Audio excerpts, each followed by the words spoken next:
morning, afternoon, or evening, wherever you're at, ladies and gents. I am Kurojiri, your resident tinkerer and Medarotter, and this is the Medarot News Network, bringing you all the latest developments and happenings with our favorite pet-fighting robot series.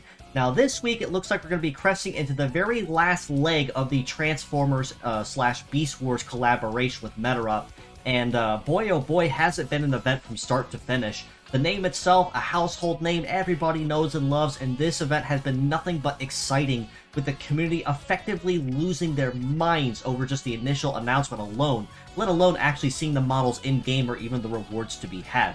First, we started off with Prime Truck leading the charge, then next in this last week we had Kong Primal join the fray, each with their own respective rewards to earn. This week, instead, we turn to the side of the Predacons as we officially terrorize, transform, and jump right into what was announced for this week, starting off with the head of the Predacon leader and the group that was the antagonist of the Beast Wars series. Starting that lineup, of course, is TFM02 Tyra Megatron with the kits of Colonel, Ghost Shot, Hyper Wave, Biped Legs, and the leg ability of Weapon Master. Now, of course, anyone that has expected the Transformers series up to this point would come to know and love, and of course, any fans of Beast Wars as well comes to know and expect that Megatron is also capable of transforming into a Tyrannosaurus-based design and form. In this form, he meta changes and exchanges his kit out for Deathlock, Destroy, another new skill named Clock Rage, Biped Legs, and the leg ability of Bloodstain. So as expected with both Prime Truck and Kong Primal, Tyra Megatron is also introducing two brand new skills to the game as well. Explaining them both just ever so briefly, Hyper Wave is basically like the same current that we've seen with Hyper Thunder and Hyper Freeze. Basically it's just the same ailment as before, in this case Wave, just hits a little bit harder and actually has fierce damage attached to it, which can make it just a little nastier than it was before. Clock Rage, on the other hand, might be a little more nasty than it first reads at first glance. And simply explained, it will take 50% of the target's mobility and add it as bonus damage to the attack when landing the hit. And this is, I see as essentially as a way to start curbing the ever-changing meta of priority of speed in this case, as most likely than not, aside from of course Kurojiri, which was the original Punisher of faster foes, this will of course be another more conventional way to punish them just for being faster than you. In addition to Tyra Megatron, we also have reruns of CRH-0 Bad Hacker, the iconic cockroach type, with the kit of Field Repair, Shoot and Melee Trap, Biped Legs, and the leg ability of B-Loader. And Bad Hacker also is capable of meta-changing as well into a multi-ped form, and in this form he exchanges his kit out for Field Repair, Bug, Virus, Multi-Legs, and the leg ability of Carrier, which is much more fitting of the theme and motif of the cockroach that he is. Then, last but not least, we also have a rerun of FDR-0 Greed, the Bone Dragon type, with the kit of Laser, Double Sword, Biped Legs, and the leg ability of Carnage. It is also worth noting that Greed is also capable of tune-up, which means he can become even meaner and even more aggressive and hit just a little bit harder than ever before. So if you do decide to go after Greed, you do have those extra options available to you as permanent upgrades for completing requirements and missions as listed. Of course, with this, I do also want to make a brief comment and say that if Megatron or Kong Primal doesn't necessarily tickle your fancy, both Primal and Prime will both be sticking around one final week for the collab before it closes. So this is essentially your last call and final week before they do officially go away to collect who you're looking for. For the fierce battles we have going on this week, we're still maintaining that whole dinosaur theme and prehistoric theme that we've been ongoing with the last couple of weeks. Starting that lineup, of course, is the ever-iconic leader of the Select Trio, PIR-0 Attack Tyranno, the original Tyrannosaur type, with a kit of Fire, Double Hammer, Biped Legs, and the leg ability of Straight. Behind him, we have PTL-0 Air Terra with Radar Sight, Double Sword, Flight Legs, and the leg ability of Straight also. And then last but not least, BRA-0 Land Brachio with Anti-Air, Double Beam, Tank Legs, and the leg ability of Bullet Rain. Now honestly, with all three models here, you really can't ever go wrong with any one of the three. Land Brachio with Tank Legs and Bullet Rain means he's really good for dedicated shoot nukers, and of course Anti-Air just in case you need it. Air Terra in this case for your just kind of for your all-around melee auxiliary and conventional melee between radar sight and sword, and of course Attack Tyranno for your conventional AoE attacks with hammer or a DOT just in case you need it. That being said though, if I did have to give an MVP of the week to somebody, I would still have to give it to Air Terra in this case, given the fact that basic sword, even when paired with radar sight or legs with straight leg ability, honestly is a much nicer pair as a model you can essentially use right out of the box without ever having to put a lot of time and effort into raising them. Whereas Attack Tyranno with AoE skills, or Land Brachia with chunky legs and beam attacks which do not have pierce damage, and of course is Metaforce reliant, means a little bit of buildup is required if you're going to use either of them on your team. That's not to say that one is certainly better than the other, but it certainly wouldn't hurt to put more effort into Air Terra compared to the other two if you do collect them. Now, as always, with the last couple weeks of pattern that we've seen, we will be getting another Super Invasion geared around the collab. This week, however, with Wave 3, we will be seeing a new Super Invasion featuring Tyra Megatron. Very likely will be the same rules as before, just overclocked medals on the enemy side, which means you can basically go in with your strongest and best team, clean it in and out, no less than 10 minutes if you know what you're doing, free 10 rubies and a profile banner nameplate to add to your roster to hold on to. And if you have been keeping up with it to date, like I said, it really shouldn't be too terribly difficult. Just mind Megatron in particular, as he is kind of an aggressive fighter to the mix, but that's also without confirming what his supports will be once that Super Invasion does go live. It is also worth mentioning that in the store, much like it was with Prime and Primal, we are also getting the release of the paid skin for Megatron as well in the convenience store. This time around, he's taking on the appearance of the ever-iconic Pink Devil-type Blossomale, and being completely honest, while Prime Truck and Kong Primal's their alt skins of Cross C and Saikachi's respectively didn't really tickle my fancy or seem all that impressive to me.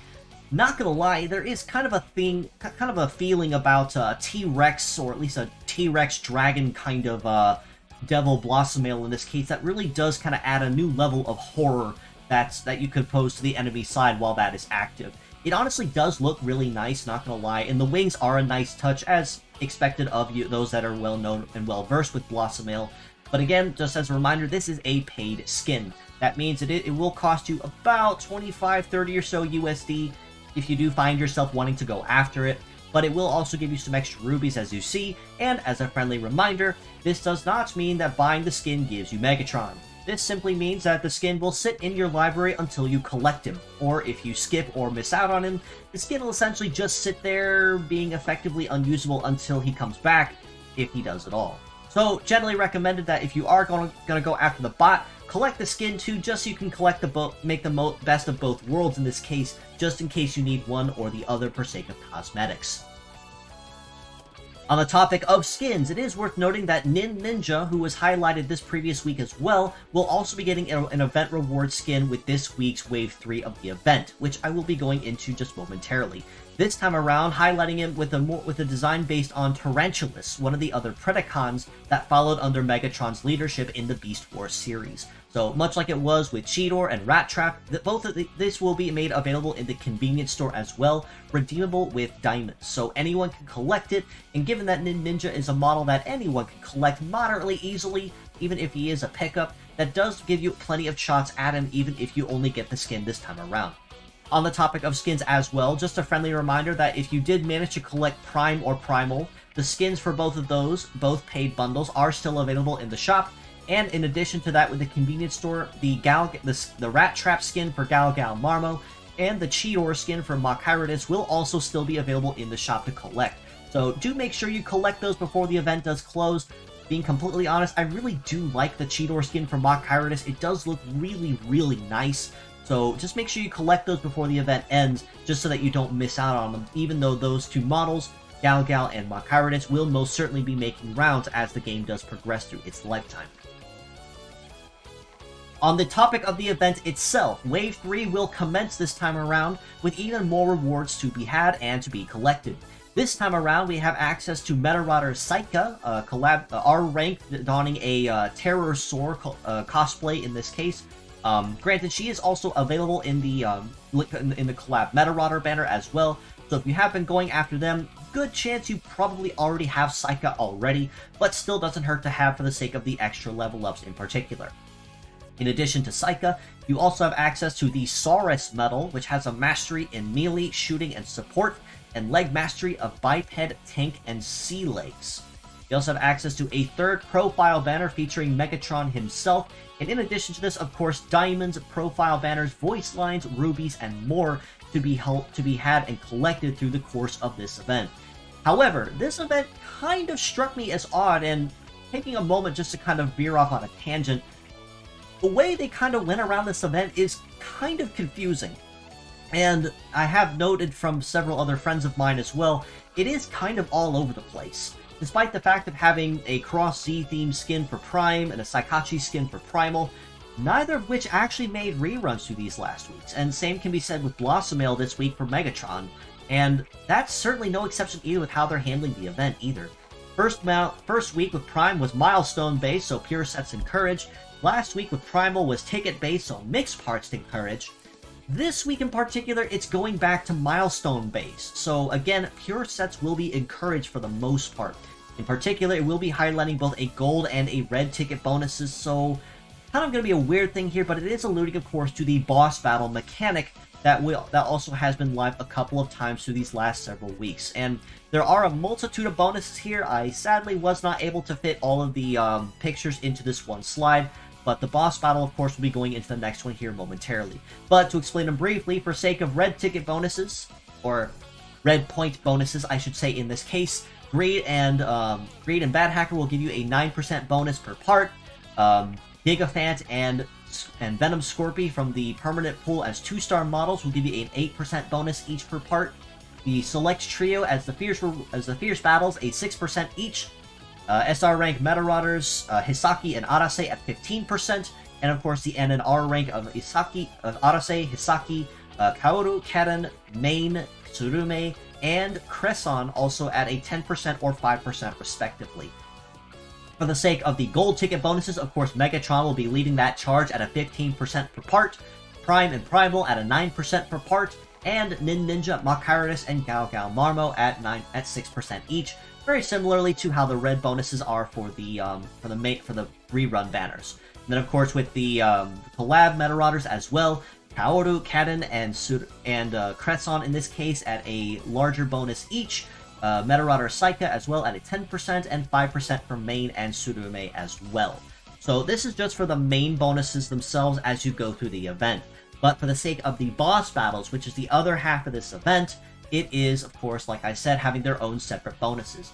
This time specifically, any equipped part of Megatron will give you a 6% bonus each, Prime or Primal 5% each, and 3% each to Ninja, Gao Gao, or Makaritis, respectively. Now, given that most of these models, with the exception of the collab, were more readily available, essentially, as we have seen them multiple times in the past, I do feel this last event might be just a little bit easier to farm for, given that meta change models are kind of really picky to collect and make the most of. Especially in my case, since I kind of had to hard pity Prime alone, and kind of effectively gave up going after Primal or Megatron in this case. And as much as I really want to collect them for sake of library reasons, I just really don't have the resources, unfortunately, so Prime's going to have to be the one to suit it for me. And luckily, that's not really going to hurt anything for the most part, but for the sake of mentioning it, again, just make sure that you do use pure sets for this week's events alone. Just as a friendly reminder of the boss battle mechanics, every victory will accrue to a boss battle timer that will spawn it at random. If you decide not to go after the boss battle right away, you can stockpile and stack boss encounters. So you can do a whole bunch of rounds, stockpile 8 or 9 rounds, and do them all at once and just be done with them for the day. It is just worth noting for that very reason alone. Just make sure that you complete the main event first, then you can go back and do the boss battles as necessary.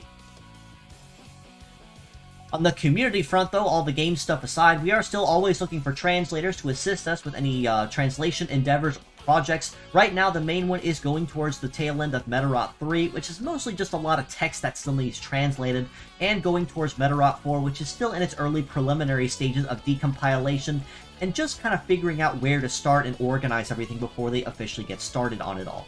But that being said, if you are knowledgeable in coding or cleaning or Japanese and have some time on your hands, you are more than welcome to reach out to me or join our Discord in the link provided below to get you in touch with the right people to fill you in on what has been done and what still needs done up to this point.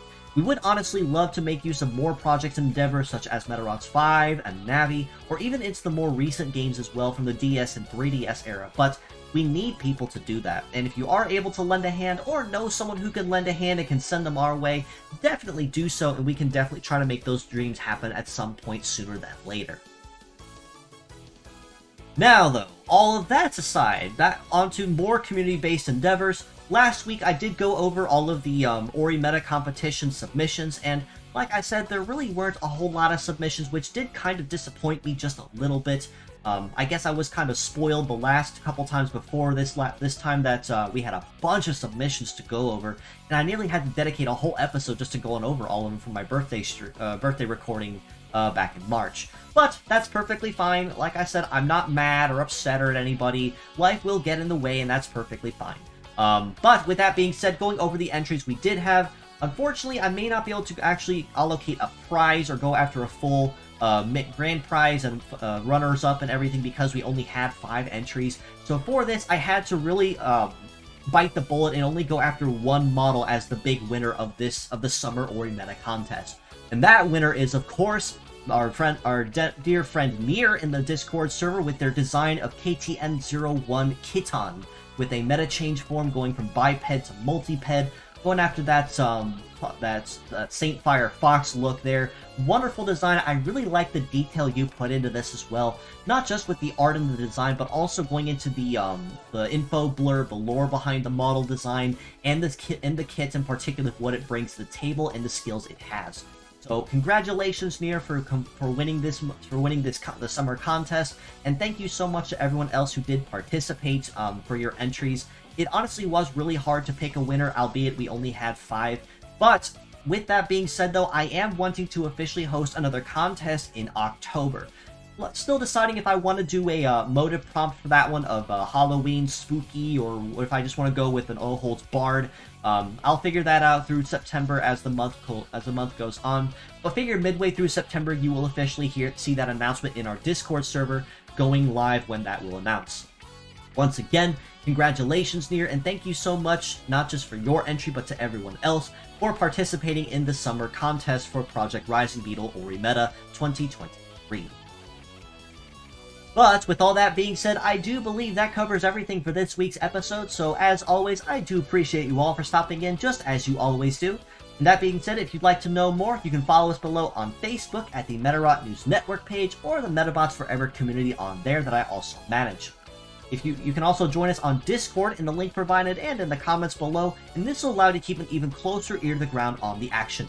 This includes any new merchandise, fan art, my weekly episodes, announcements in general. That's the first place you're going to hear them before they go anywhere else in particular. You can also reach out to me personally on Twitter at IsaGamiKura, so if you have any questions or feedback or comments, or would love to just stop in and say hello, I leave my DMs open purposely for that very reason. So don't be a stranger, stop on in and say hello, and I'll get back to you when I can. In addition to this, if you are a streamer, YouTuber, or VTuber and would love to collaborate or make something happen, whether that means having you here with me on my channel, or me stopping in on yours for a friendly chat or a friendly game, I would absolutely love nothing more than to coordinate with you.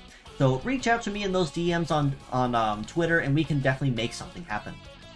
Last and most certainly not least, definitely give these wonderful friends of mine a follow as well. My dear friend Callie Dory, who I've not highlighted in a hot minute, but just as a friendly reminder of a dear friend they are to me, at Callie Dory at Eru4, who also manages the Metabots Out of Context page also on Twitter, which, albeit has been quiet, but that's because she's been managing her own VTubing stuff on her own channel, which is perfectly fine. If you do decide to say hi to Callie, definitely tell her that I sent you guys her way and to say hello on my behalf.